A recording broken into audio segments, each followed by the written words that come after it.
Non.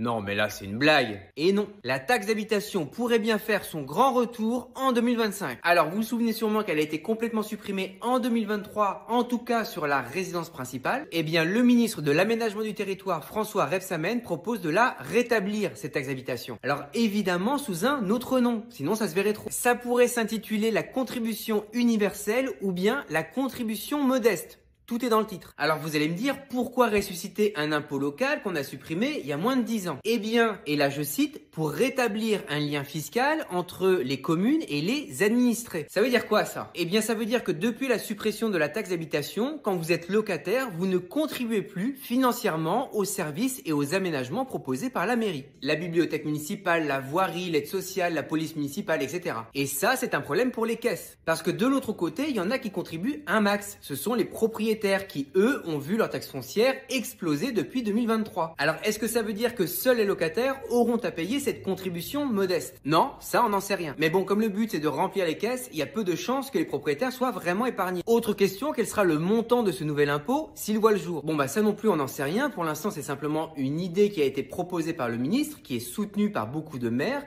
On sait simplement que la contribution sera modeste. Mais bon, là aussi, les impôts, ça commence souvent modeste et puis après, on augmente la température. En tout cas, dès qu'on a du nouveau, on vous tient informé ici. Abonnez-vous.